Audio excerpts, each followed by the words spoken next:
Welcome to LiBo. Before we begin, let me ask you something softly. Have you ever checked your bank balance late at night? Not because you needed to, but because you felt anxious? If yes, then this story is about you. Imagine this. It's early morning. The alarm rings. Not too loud, not too soft. You open your eyes, already tired, even though the day has just begun. You sit on the edge of the bed for a few seconds longer than usual. Your body moves, but your mind lags behind. There is nothing dramatic in your life. No crisis. No emergency. Just a very normal life. You brush your teeth. You scroll your phone. You check the time. And somewhere between those small actions, a quiet thought appears. Am I doing okay? Not great. Not terrible. Just, okay. You go to work. Maybe by bus. Maybe by bike. Maybe by train. The road is familiar. The faces around you are familiar. And yet, inside, there's a strange feeling. A mix of effort and uncertainty. You earn money. You pay bills. You try to save. Still, the feeling remains. Have you noticed this? Money comes in. Money goes out. But peace doesn't stay. At lunch, you open your phone again. Someone you studied with bought a new car. Someone you once helped is now successful. Someone younger than you is earning more. And suddenly, without warning, your normal day feels heavy. Nothing changed in your bank account in that moment. But something changed in your mind. Your food tastes less interesting. Your smile feels forced. You tell yourself, don't compare. But comparison doesn't ask permission. It arrives silently. And this is where the psychology of money truly lives. Not in markets. Not in charts. But in moments like these. You return home in the evening. You are tired, not just physically, but mentally. You sit quietly. Maybe you calculate expenses. Maybe you plan next month. Maybe you just stare at the ceiling. And then, almost unconsciously, you check your bank balance. Not because you need to, but because you want reassurance. You want to feel safe. You want to feel in control. And for a few seconds, you do. Then another thought comes. Is this enough? That question doesn't come from greed. It comes from fear. Fear of the future. Fear of falling behind. Fear of being average in a world that celebrates extremes. You see, no one teaches us how money should feel. We are taught how to earn. We are taught how to spend. But never how to be calm with it. So we carry silent pressure. Pressure to grow faster. Pressure to prove something. Pressure to reach a number we never clearly defined. Tell me honestly. Have you ever felt guilty spending money on yourself? Have you ever felt proud spending money just so others could see it? Have you ever felt anxious even after saving? If yes, then you are not bad with money. You are human. Let's slow down here for a moment. This very normal life is not a failure. It is the most common life on earth. Most people are not rich. Most people are not poor. Most people are trying. Trying to balance dreams with reality. Trying to enjoy today without destroying tomorrow. Trying to feel secure in an uncertain world. And here's the truth most people never hear. Feeling uncertain about money does not mean you are doing something wrong. It means you care. Think about your past. Maybe you saw money disappear suddenly. Maybe you saw your parents struggle silently. Maybe money was never discussed, which creates confusion, not comfort. Those memories didn't leave you. They shaped how you feel today when you spend, save, or earn. So when you hesitate before buying something, that's not weakness. When you fear the future, that's not stupidity. That is conditioning. Now let me ask you something very gently. If no one was watching, if there was no comparison, if social media disappeared for a year, would your life actually be bad? Or just quiet? Sometimes we mistake silence for failure. But silence is where clarity begins. A very normal life is not meant to impress anyone. It is meant to be lived. And once you understand this, money slowly stops being a judge and starts becoming a tool. This realization doesn't come with excitement. It comes with relief, a deep breath, a slower heartbeat, and the understanding that you are not late. You are not behind. You are simply walking your own timeline. And this is why the psychology of money matters. Because money is not just part of your life. It quietly shapes how you see yourself. When you understand that, you stop fighting your reality. And peace, real peace, begins. Let's slow down for a moment. If money were truly mathematical, then everyone who knows numbers would be rich. And everyone who struggles would simply learn formulas and succeed. But that's not how life works. You already know how to calculate. You know addition. You know subtraction. You know what comes in and what goes out. Yet sometimes, even knowing all this, money still feels heavy. Why? Because money doesn't live on paper. It lives in the heart and mind. Think about the last time you spent money on something you didn't really need. You knew it wasn't necessary. You even paused for a second. But something inside whispered, just this once. You deserve it. Everyone else has it. That wasn't math talking. That was emotion. Now think about a time you were scared to spend money, even when you could afford it. You checked your balance again. You calculated twice. You hesitated. That wasn't logic either. That was fear. Money decisions are rarely about numbers. They are about how we feel in that moment. We spend when we want comfort. We save when we want safety. We show money when we want respect. We hide money when we feel insecure. And none of this makes us weak. It makes us human. Let me tell you about two people. Both earn the same amount. Both live similar lives. One sleeps peacefully at night. The other checks their phone at 2 a.m., calculating future expenses in their head. What's the difference? Not income. Not intelligence. Experience. One grew up watching money disappear suddenly. The other grew up feeling stable. That memory, even if forgotten consciously, still controls decisions silently. So when we judge someone's money behavior, we are judging a story we never lived. Have you ever noticed this? When you're happy, you feel rich. When you're anxious, nothing feels enough. Money doesn't change. Your emotion does. And that emotion decides whether you feel secure or scared. There's a reason why people panic during market crashes. Not because the math suddenly changed, but because fear took control. During financial crises, some people sell everything at the worst moment. Later, when things recover, they regret it deeply. Not because they didn't know the facts, but because fear spoke louder than reason. And again, that's human. Now let's talk about comparison. Comparison is one of the strongest emotional forces tied to money. You could be doing fine, until you see someone else doing better. Suddenly your progress feels slow. Your income feels small. Your life feels behind. But here's the truth we often forget. You don't see their fears. You don't see their debt. You don't see their pressure. You only see the result, not the cost. So you compare your behind the scenes to someone else's highlight reel. And peace quietly leaves the room. Money also carries identity. We don't just earn money. We attach meaning to it. More money feels like success. Less money feels like failure. But money is not a scorecard for your worth. It is a tool. A hammer doesn't define the carpenter. And money doesn't define you. Yet emotionally, we treat it as proof of value. So when income increases, ego rises. When income falls, self-doubt appears. And again, this is not mathematics. This is psychology. Let me ask you something honestly. Have you ever felt proud of spending money, just so others could notice? Or felt ashamed of not being able to spend? Those feelings don't come from numbers. They come from social pressure. And social pressure has nothing to do with wealth, but everything to do with fear of judgment. Here's a gentle truth. Being good with money doesn't mean never making emotional decisions. It means understanding your emotions before they control you. It means asking yourself, am I spending because I need this? Or because I need validation? Am I saving because it aligns with my future? Or because I'm afraid of uncertainty? Those pauses change everything. When you accept that money is emotional, you stop blaming yourself for past mistakes. You stop saying, I was stupid, and start saying, I was human. That shift brings compassion. And compassion brings clarity. Money will always involve feelings. The goal is not to remove emotion, but to respect it, to slow down, to reflect, to choose calmly. And when you do that, money stops being a source of constant tension. It becomes quieter. And quiet is where peace lives. Think back. Not to a specific date. Just a feeling. A house. A room.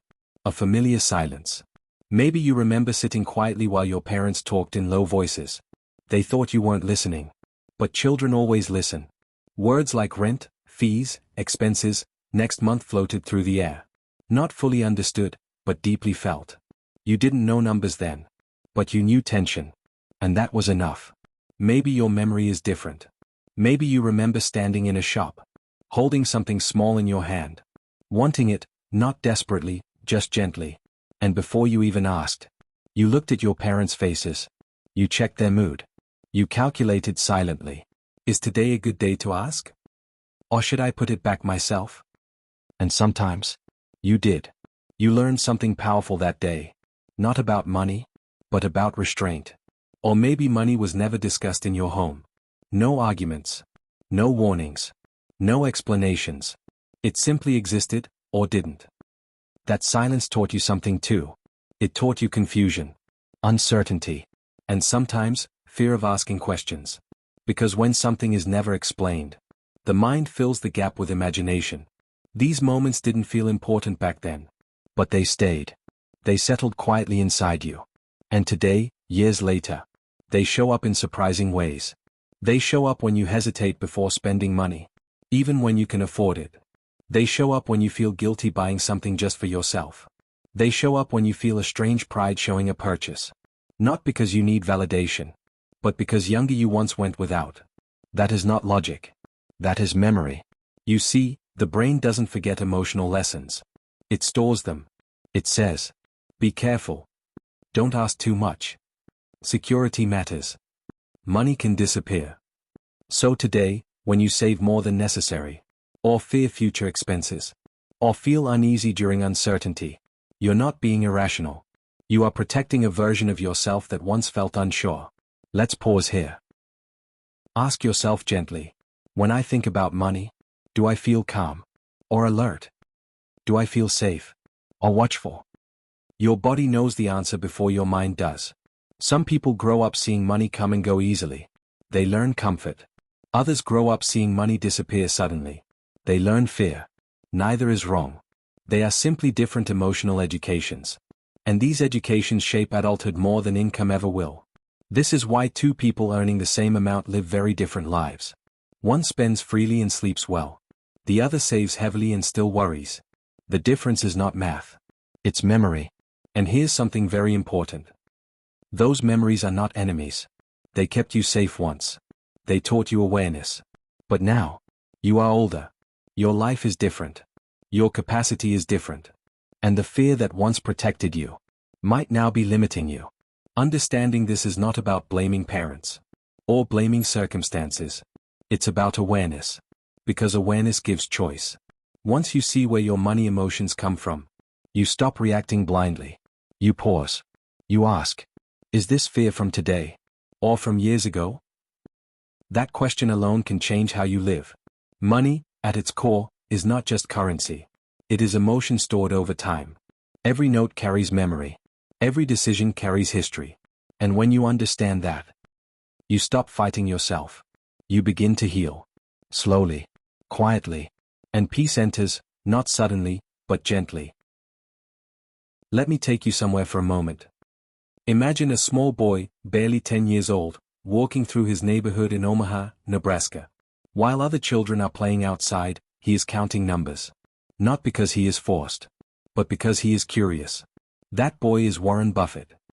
At an age when most children spend their pocket money on sweets, he saves it. He buys his first stock when he is just 11 years old. Not because he understands the market fully, but because he understands one thing instinctively. Start early. Now here's something most people don't realize. Warren Buffett is not famous because he made one brilliant decision. He didn't win a lottery stock. He didn't predict every crisis. He simply stayed in the game. For a very, very long time. Let's pause here. Close your eyes for a second and imagine this. Year after year. Markets rise. Markets crash. News screams panic. People sell in fear. And one man stays calm. Not excited when things go up. Not terrified when things fall. He waits. Here is a real fact. More than 90% of Warren Buffett's net worth came after the age of 50. Let that sink in. Not in his 20s. Not in his 30s. Not even in his 40s. After 50. Which means this. If he had retired early, If he had gotten impatient. If he had said, "I'm tired, I've done enough." The world would never know his name. Not because he lacked intelligence, but because he would have cut time short. Now let me ask you something personal. How often have you felt frustrated because results didn't come fast enough? You start something. A new skill, a new habit, a new investment. A few months pass. Nothing dramatic happens. And a voice inside says, "This isn't working. Others are moving faster. I'm wasting time." So you stop. Not because it was wrong, but because it was slow. That is where most people lose. Compounding is not loud. It doesn't announce itself. It doesn't show progress daily. It works like breathing. You don't notice every breath. But stop breathing. And everything ends. Here's a simple example. If you invest a small amount consistently, even something modest, and earn an average of 10% annually, in the first few years, growth feels disappointing. Almost boring. But after 20 to 30 years, the curve changes. Money starts growing faster than your effort. That is compounding. And here's the cruel part. Most people quit just before the magic begins. Now let's make this relatable. Think about fitness. If someone exercises for 1 week, nothing changes. 1 month, slight improvement. 6 months, visible difference. 10 years, a completely different body. The workout didn't change. Time did. Money works the same way. But we live in a world that hates waiting. Instant delivery. Instant success stories. Instant comparison. Social media shows people winning overnight. What you don't see. Years of silence. Years of boring consistency. Years of nothing happening. So you assume. I'm late. I'm behind. I missed my chance. But here's the truth few people accept. Time rewards patience more than talent. A patient average person often beats a talented impatient one. Let me tell you about market crashes. In every major financial crisis. 1929, 2000, 2008, 2020. Millions of people sold in fear. Not because fundamentals changed overnight, but because emotion overwhelmed patience. Those who stayed invested. Who did nothing. Who simply waited. They recovered. And often grew richer. Doing nothing, calmly, was more powerful than doing something smart. Now pause and reflect. How many times have you abandoned something good? Because results were slow? How many times did boredom defeat discipline? Most failures don't happen because of bad decisions. They happen because people stop too soon. They panic. They chase shortcuts. They want acceleration instead of endurance. Warren Buffett once said something very simple. The stock market is a device for transferring money from the impatient to the patient. But this isn't just about stocks. This is about life. Careers. Skills. Health. Relationships. Anything meaningful needs time. So when you feel discouraged, when progress feels invisible, when you feel tempted to quit, remember this. The most powerful force working for you is not talent. It is time combined with consistency. And time only works if you stay. So ask yourself again, honestly, quietly. Do I want quick results? Or lasting peace? Because quick results often come with stress. And lasting peace comes with patience. We love believing success is fully in our control. It feels safe to believe that if we work hard, stay disciplined, and make the right decisions, life will reward us fairly. That belief gives comfort. It tells us, I deserve what I have. And I can control what happens next. But life is quieter and more complicated than that. Because success is never built on effort alone. Let me tell you about 2 people. They are born in the same year. They study the same subjects. They work equally hard. They sleep late. They sacrifice weekends. From the outside, they look identical. But one is born in a city with opportunity. The other in a place with limited access. One meets the right mentor at the right time. The other doesn't. One is healthy when opportunity arrives. The other falls sick. Years later. One is called successful. The other is called average. Was one smarter? Or did timing quietly decide the outcome? We rarely like this idea. Because accepting luck makes us uncomfortable. It challenges the story that we are fully in control. But ignoring luck is dangerous. Because when people believe success is purely skill, they assume it will last forever. And that belief creates overconfidence. Let's talk about real history. During the 1990s dot-com boom, thousands of investors became wealthy almost overnight. Young traders with little experience made massive profits. Not because they were geniuses, but because they entered the market at the right moment. Many of them believed, "I'm talented. I figured this out." So they doubled down. They took bigger risks. They ignored safety. Then the bubble burst. Trillions of dollars vanished. Careers ended. Lives collapsed. The skill didn't disappear. The luck did. Here's another real fact. In finance, studies show that a significant portion of long-term investment success is explained by entry timing, not just strategy. Two investors using the same method can end up worlds apart, depending on when they started. This isn't failure. This is probability. Now let's bring this closer to you. Have you ever seen someone succeed quickly and thought, "They're smarter than me," but later realized, they were simply in the right place at the right time? Or maybe you worked hard on something, and it didn't work. Not because you were wrong, but because circumstances changed? That wasn't incompetence. That was luck moving in a different direction. Here's the part we don't talk about enough. Luck doesn't just help people rise. It also protects them from falling. Health is luck. Support systems are luck. Being born in a stable era is luck. When these disappear, even the strongest struggle. So when someone says, "Anyone can do this if they try hard enough," they're ignoring invisible advantages they never had to earn. Now let's talk about the other side of luck, risk. When people believe success is entirely skill-based, they take dangerous risks. They stop preparing for worst-case scenarios. They stop building safety. They believe, "I'll always find a way." But history teaches a brutal lesson. Even the strongest fall when they underestimate randomness. Look at famous stories of collapse. Powerful CEOs. Wealthy investors. Public icons. Many didn't lose everything because they were stupid. They lost everything because they believed, "I'm different. This won't happen to me." They confused past success with future certainty. And luck doesn't forgive arrogance. Accepting luck doesn't make you small. It makes you wise. It reminds you to save more than you think you need. Take less risk than you think you can handle. Prepare for outcomes you hope never happen. This isn't pessimism. This is respect for uncertainty. Now let me ask you the question again, slowly. If things went wrong tomorrow, if income stopped, if markets fell, if health failed, would you survive? Not just financially, but emotionally? Would panic control you? Or would preparation carry you? This question is not meant to scare you. It is meant to protect you. Because humility is not weakness. Humility is armor. It keeps you grounded when things go well, and alive when things go wrong. Once you accept luck, you stop judging others harshly. You stop blaming yourself unfairly. You start building a life that can bend, without breaking. And that is real strength. Real wealth is not luxury. It is not the car that turns heads. It is not the house that impresses visitors. It is not the lifestyle that looks successful from the outside. Real wealth is something much quieter. Real wealth is resilience.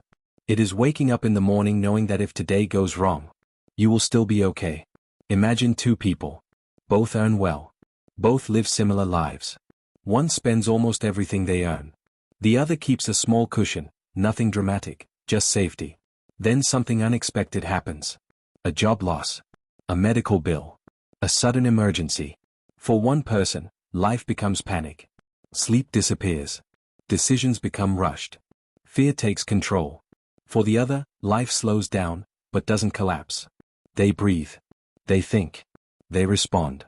The difference wasn't income. It was margin of safety. Here's a real fact. Studies show that most people cannot handle an unexpected expense of even a few months' income without stress. Not because they are irresponsible, but because life is expensive, unpredictable, and relentless. Emergencies don't wait for perfect timing. They arrive quietly, and they test what you've built. Savings are often misunderstood. People think saving is about being cautious, about missing out, about being boring. But savings are not about money. They are about emotional protection. Savings give you space. Space to think. Space to choose. Space to say no. Without savings, every decision feels urgent. With savings, decisions become intentional. Let me make this real. Have you ever stayed in a job you hated? Not because you wanted to, but because you couldn't afford to leave? That is not a career problem. That is a safety problem. Have you ever said yes to something that drained you? Because you needed the money immediately? Again, not weakness. Just lack of cushion. Safety gives you power without noise. Now let's talk about debt. Debt promises freedom, but often delivers anxiety. High debt narrows choices. It creates pressure. It steals sleep. Low debt does the opposite. Low debt is not limitation. It is room to breathe. When your monthly obligations are small, your mind becomes lighter. You don't panic when income fluctuates. You don't feel trapped when opportunities change. You are not forced to run. You can walk. History teaches us this again and again. In every financial crisis, people with leverage suffer most. They weren't careless. They were confident. They believed growth would continue, that tomorrow would look like today. But safety is built for tomorrow being different. Wisdom often looks boring. Saving quietly. Avoiding unnecessary risk. Living slightly below your means. No applause. No admiration.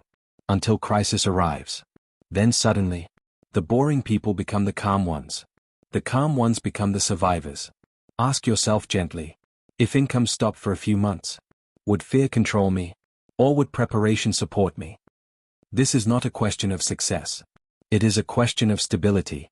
Safety doesn't mean avoiding growth. It means respecting uncertainty. It means saying, I don't know what will happen, so I will prepare. That mindset alone reduces anxiety. People who build safety are not unlucky. They are not fearful. They are not pessimistic. They are realistic. They understand that life does not move in straight lines. That storms come without warning. That strength is tested when noise disappears. And here's the quiet reward of safety. When you are safe, you stop chasing validation. You stop comparing. You stop rushing. You make decisions from clarity, not fear. Real wealth is not what others see. Real wealth is the calm you feel when things go wrong. And that calm is priceless. There is one word that quietly steals peace from millions of lives. It doesn't sound dangerous. It doesn't feel aggressive. It sounds innocent. More. More money. More comfort. More success. More approval. And this is where many people lose their peace. Imagine this. You work hard. You finally earn a little more than before. At first, it feels good. Relief enters your life. You breathe easier. You tell yourself, now things will be better. And for a while, they are. Then something subtle happens. Your lifestyle adjusts. The place you live feels small. The phone you own feels old. The things that once excited you now feel normal. Your income increased, but your expectations increased faster. And emotionally, you are back at zero. Not because you failed, but because desire has no finish line. This is not imagination. This is data. Studies in behavioral psychology show that humans adapt extremely quickly to improved circumstances, a phenomenon known as hedonic adaptation. What once felt like luxury soon feels like baseline. And once it becomes baseline, you want more. Let me tell you a real story. There were people who had everything. Enough wealth for generations. Enough comfort for life. Yet they continued taking risks. Why? Not because they needed money, but because they needed more. More status. More recognition. More proof. And when things went wrong, they didn't just lose wealth. They lost peace. Reputation. Sometimes everything. Not because they lacked intelligence, but because they never defined enough. Here's something uncomfortable. Most people don't want wealth. They want what wealth represents. Respect. Security. Freedom. Validation. And when they get some of it, they assume more will complete the feeling. It doesn't. It only shifts the goalpost. Now let's make this personal. Think about something you once desperately wanted. A job. A salary. A lifestyle. You told yourself, if I get this, I'll be satisfied. Did it happen? Or did satisfaction quietly expire? This is the trap of more. It convinces you that peace is always one step ahead. One promotion away. One purchase away. One comparison away. But peace doesn't live in the future. It lives in contentment with the present. The book teaches a simple but powerful idea. Knowing when you have enough is a superpower. Enough doesn't mean stagnation. It doesn't mean settling. It doesn't mean stopping growth. It means stopping self-destruction. Because chasing more without limits leads to anxiety, overwork, and risk-taking you don't need. Let's pause. Picture this clearly. You are running. Not because someone is chasing you, but because you believe you should be ahead. Ahead of who? People you don't talk to. Lives you don't live. Standards you didn't choose. When you know you're enough, you stop running races you never signed up for. Here's a powerful exercise. Ask yourself, slowly, honestly, if everything stayed exactly the same for the next 5 years, my income, my lifestyle, my daily routine, would that be okay? Not exciting. Not perfect. Just okay. Your answer reveals everything. If the thought terrifies you, you may be chasing validation. If it feels calm, you may already be rich. History proves this lesson repeatedly.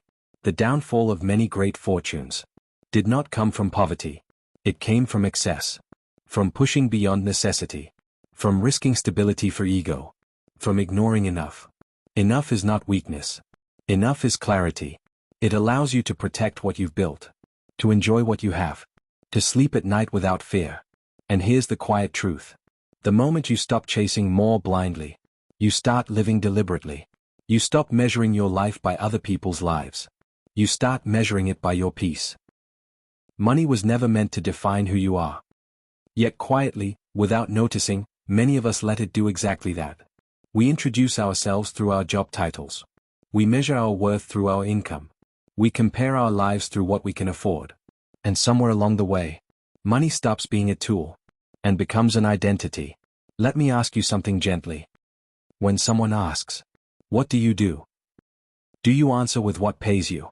Or with what fulfills you? Most of us answer with income. Not because it defines us, but because society trained us to believe it should. Money should improve your life.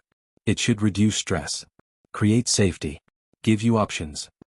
But for many people, money does the opposite. It creates pressure, comparison, anxiety. Instead of helping you sleep better, it keeps you awake at night. That's the moment money stops working for you. Here's a real observation.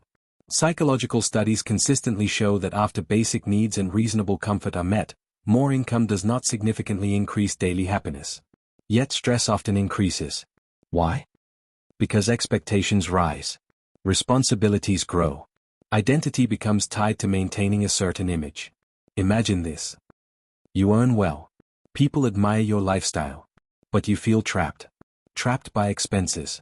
Trapped by expectations. Trapped by the fear of falling. So you keep running. Not toward happiness, but away from embarrassment.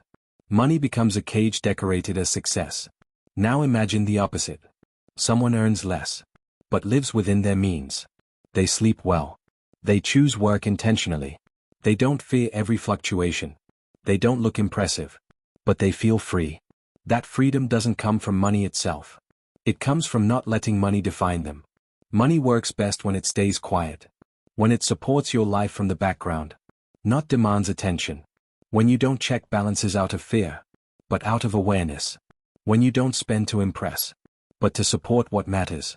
Let's talk about validation. Many people chase money not for comfort, but for approval. Approval from family. Approval from society. Approval from their past. So they buy things to be seen. They chase titles to be respected. They sacrifice peace to look successful. But validation never lasts. It demands more. Always more. Here's the quiet truth. When you stop chasing validation, you finally hear your own voice. You start asking different questions. What kind of life do I want? What do I value? What brings me peace, not applause? And those answers rarely come from money alone. Money is a screwdriver. Useful. Necessary. Powerful. But confusing it with identity is like believing the tool built the house. You built it. Money just helped. The goal was never to be rich. The goal was to feel secure. To feel calm. To feel free. Peace is the ultimate luxury. And it doesn't show on a balance sheet. So here's the question to sit with. If no one could see your success, would you still choose the same life? That answer tells you everything. When money becomes a tool, life becomes lighter. You make choices from clarity, not fear. You live deliberately, not reactively. And slowly, money returns to its rightful place. Quiet. Supportive. Secondary. If this story felt personal, that's because it was. Not because it mentioned your bank balance, or your salary, or the exact choices you made, but because it spoke to something quieter, something human. This audiobook was never really about money. Money was only the language. The story itself was about you. Your fears, the ones you don't talk about. Your hopes, the ones you postponed. Your past, the moments that shaped how you think about safety. And your future, the one you're still quietly trying to protect. Think about it. When money scares us, it's rarely about the numbers. It's about what the numbers represent. Safety, control, freedom, respect, love. For many people, money becomes the place where all these emotions collide. Psychologists have found that our earliest experiences with money, often before age 10, strongly influence how we behave with it as adults. If money felt uncertain growing up, you may chase stability now. If money caused arguments, you may associate wealth with stress. If money was scarce, you may fear losing it even when you have enough. You didn't choose these patterns. You learned them. That's why this story may have felt like it was speaking directly to you. Because it wasn't teaching finance. It was reflecting memory. You may have recognized yourself in the over-earner who couldn't rest. Or the careful saver who still felt anxious. Or the dreamer who wanted more, but didn't know what more really meant. Different lives. Same feeling. A quiet question hiding underneath. Will I be okay? Here's something grounding. Studies consistently show that once basic needs and modest comfort are met, emotional well-being depends far more on relationships, autonomy, and purpose than income. Yet society keeps telling us, just earn a little more. Just try harder. Just keep going. No wonder so many people feel tired. If this narration brought you clarity, it wasn't because it gave you answers. It's because it gave you permission. Permission to slow down. Permission to define success on your own terms. Permission to stop being at war with yourself. Imagine your life for a moment. Not richer. Not bigger. Just calmer. Less noise in your head. Fewer comparisons. More presence. That version of life is closer than you think. And if right now you feel behind, lost, or unsure, please hear this carefully. You are not failing. You are learning. Most people never pause long enough to reflect. You did. That matters. This is why LiBo exists. Not to impress you. Not to push you. But to sit with you. In a world that constantly demands more, LiBo is a place that gently reminds you. You are already enough. So if this story touched something inside you, please like this video. Subscribe to LiBo for more calm, story-based audiobooks.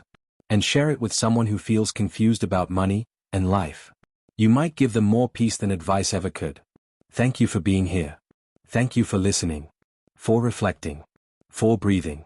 Rest your mind. You are doing better than you think. And you are always welcome here. Welcome, always, to LiBo.